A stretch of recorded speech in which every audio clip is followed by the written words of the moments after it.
Please tell me and this audience, in your own words, why you chose to be here tonight and what you say to those who chose not to be here tonight. Congressman Paul.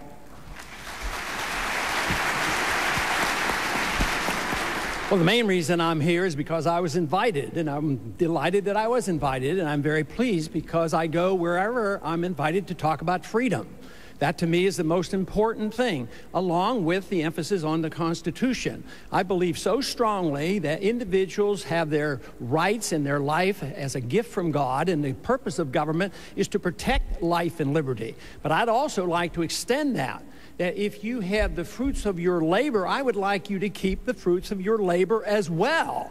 And under those conditions and under a freedom philosophy and under the Constitution, we would be so much more prosperous because we wouldn't be policing the world, we would be bringing our troops home, and we would take care of our people here at home.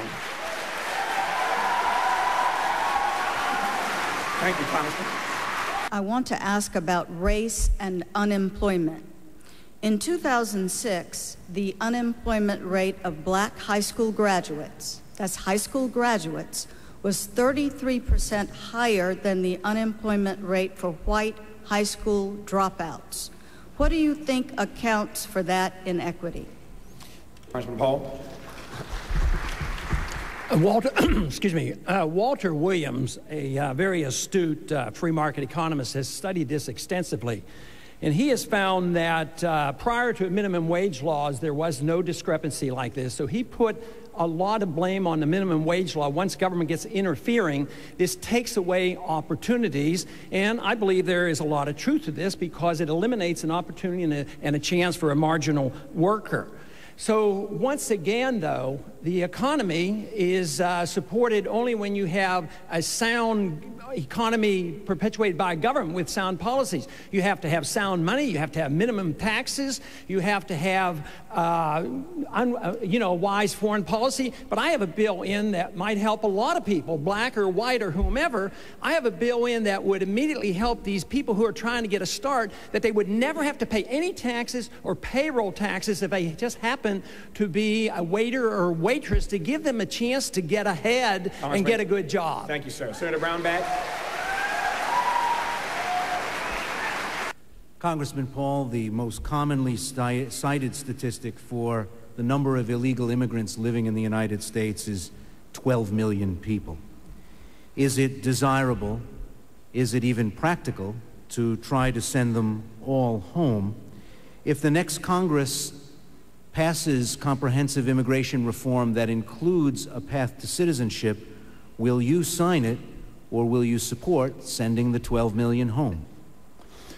I would not sign a bill like you described because it would be construed and it would be amnesty, and I haven't supported amnesty.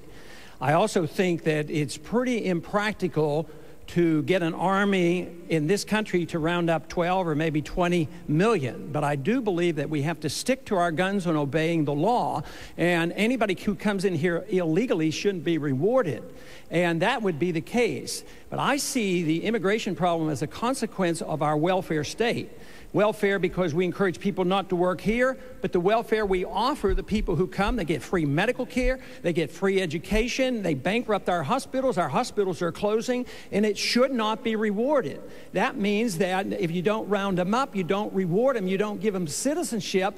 At the same time, you can't solve this problem until you get rid of the welfare state, because in a healthy economy, immigrants wouldn't be a threat to us. There would probably be a desire for more because we would be starved for workers. But today, they have become scapegoated because of the weak economy and the lowering of our standard of living. Thank you, sir. Senator Brownback.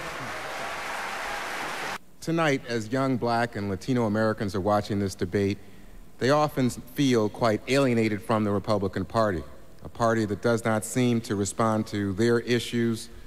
You realize about 50% of young black and Latino people dropping out of high school, 35% poverty rate, nearly 60% of America's prison population, black and brown. The one area of these problems touching on federal government policy has to do with criminal justice. Today in Jena, Louisiana, it was announced that one of the Jena 6, originally convicted as an adult, will be tried now as a juvenile. Name one reform, Senator, that you would endorse to assure young black and Latino people in America that they will have equal justice in America's courts? Congressman Paul. A system designed to protect individual liberty will have no punishments for any group and no privileges. Today, I think inner city folks and minorities are punished unfairly in the war on drugs.